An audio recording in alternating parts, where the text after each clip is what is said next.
Assalamualaikum warahmatullahi wabarakatuh. Ada peribahasa bilang, tak kenal maka tak sayang. Perkenalkan, saya Ilham Musawir, Prodi Ilmu Pemerintahan Angkatan 2022, kelas 1B, Fakultas Ilmu Sosial dan Politik, Universitas Islam Riau. Saya di sini akan membuat tugas video mata kuliah Bahasa Indonesia.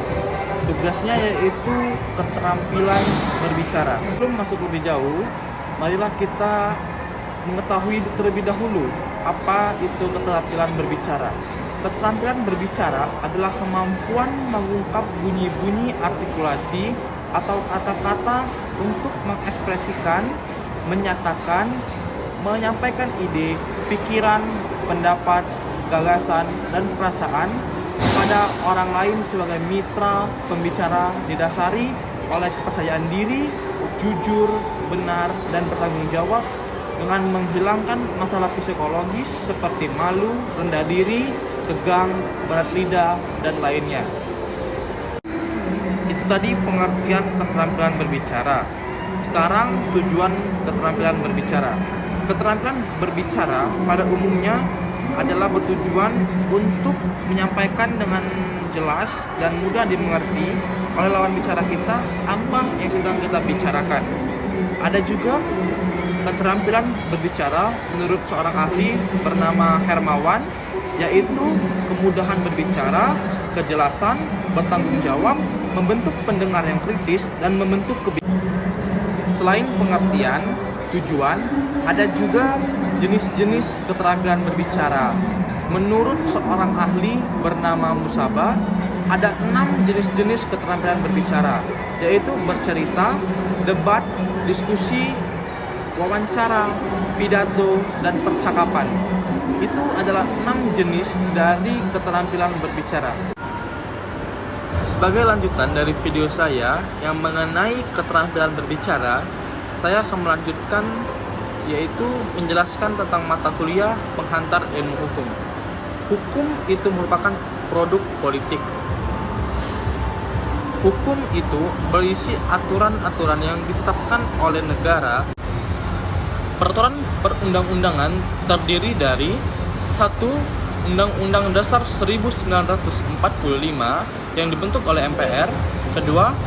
Ketetapan MPR yang dibentuk oleh MPR. 3.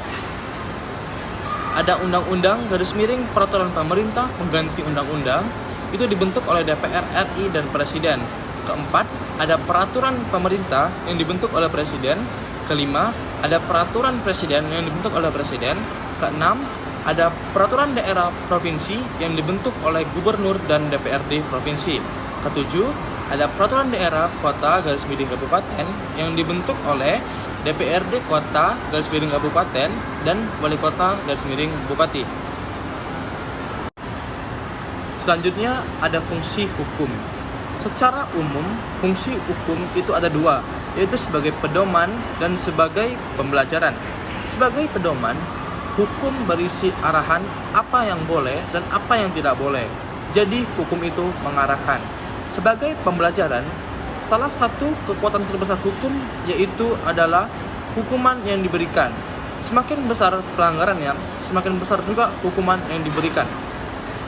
Tujuan hukum ada 3, yaitu kemanfaatan, keadilan, dan kepastian. Ada juga alasan orang patuh terhadap hukum. 1. Takut pada hukuman yang diberikan. 2. Itu ada nilai-nilai yang dianutnya sesuai dengan hukum tersebut. 3. Kepentingan terpenuhi atau terlindungi. Selanjutnya ada kepatuhan terhadap hukum. Ada beberapa alasan orang patuh terhadap hukum. 1. Takut pada hukuman yang diberikan. 2. Menjaga hubungan baik dengan orang lain. 3. Kepentingan terlindungi atau terpenuhi oleh hukum. 4.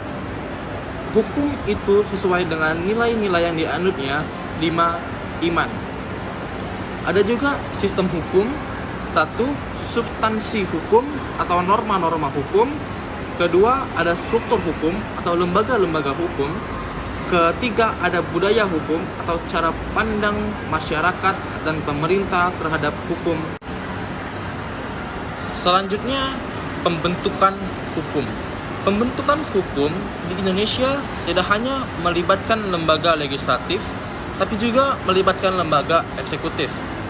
Dari legislatif, itu ada seperti dari MPR, DPR RI, DPD, DPRD Provinsi, DPRD Kota, DPRD Kabupaten.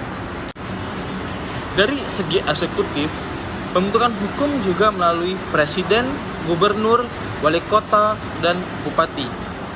Aturan hukum mesti baik, lembaga-lembaga hukum mesti maksimal, dan dapat dukungan dari masyarakat maupun dari pemerintah, barulah hukum itu dapat bekerja secara baik. Sekian, terima kasih. Saya Ilham Musawir, saya akhiri. Wassalamualaikum warahmatullahi wabarakatuh.